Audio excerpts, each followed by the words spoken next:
been inquiring. We got a question Yeah, from so Precious. She's asking, how do you change your mind? Change a man's mind. Honest question.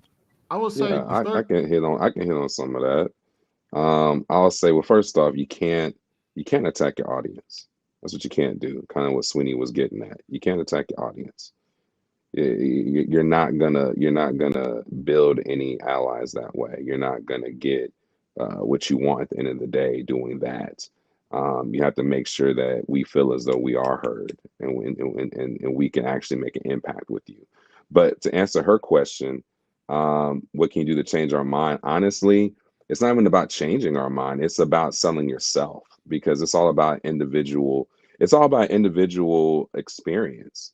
You can't sell me on women in general because of the bad experiences I might have had with the previous ex or what have you. You can only talk about yourself. And you can't walk in saying, I am the table, I am the prize. That's not going to do it. It's not going to cut it. You have to come in and genuinely try to connect and honestly really want to be with that man. You got to show that man that he is your priority, and that is who you want in your life. And you can basically sit there and show that man how you can help him in his life, in his world, and what benefits you bring to make his life a little bit easier and less chaotic, and to bring some peace into his world. And I guarantee you that you're going to get a different side of that man. You're going to get a different response out of that man if you really sit down and listen to him and listen to what he's got going on, what his world is looking like, and how you can fit in that, and how you can assist as a helpmate in his world. You will get a drastically different response out of him, and he will adore you so much more.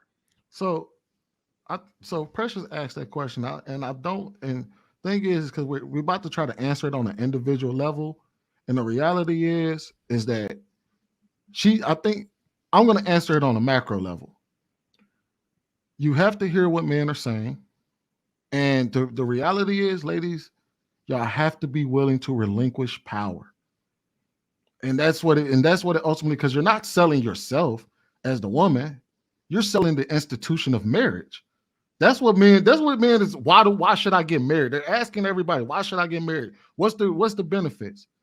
And like I said, most of the time it comes down to what the institution of marriage has been over the last few years. So the reality is, women will have to relinquish power. You have to be able to come on board and say, hey, look, the laws are outdated. Yeah, we do need to change some of those, because that's the only way you're going to get a lot of these men to get on board with it. The very first thing most men say when they say they have a problem with the institution of marriage is they say that the laws are not in their favor, and that the laws are outdated.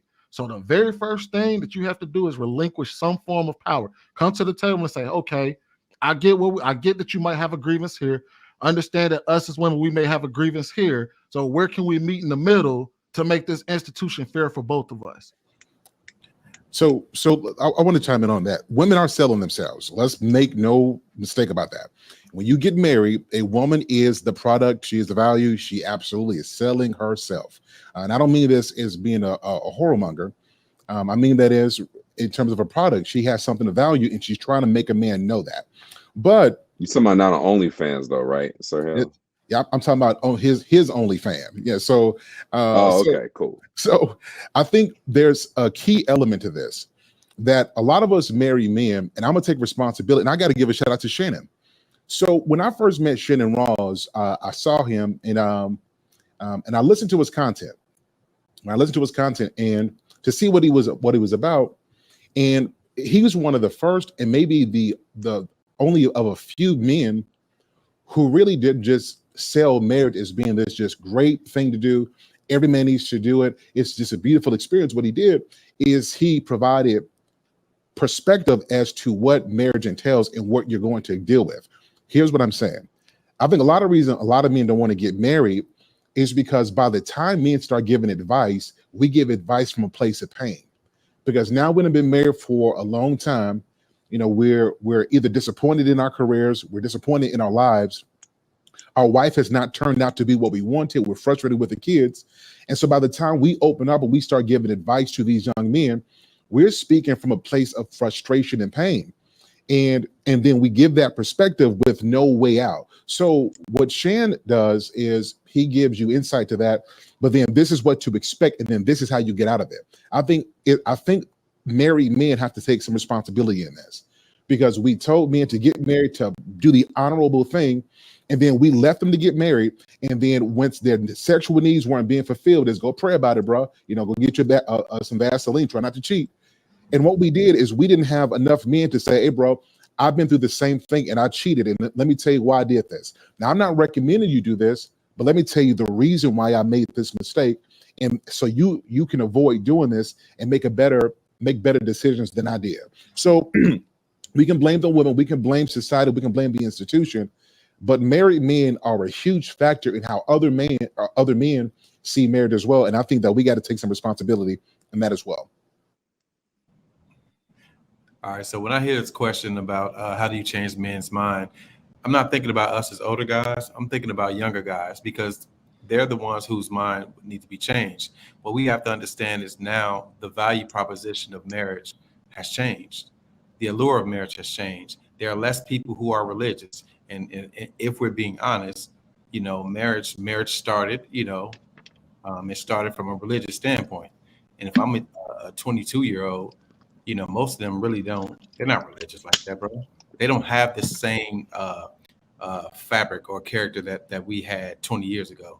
They just don't. So they're less likely to get married. So if I wanted to change their minds, if I was a woman, I would change the value proposition. I would stop saying that I'm offended by somebody asking what you bring to the table.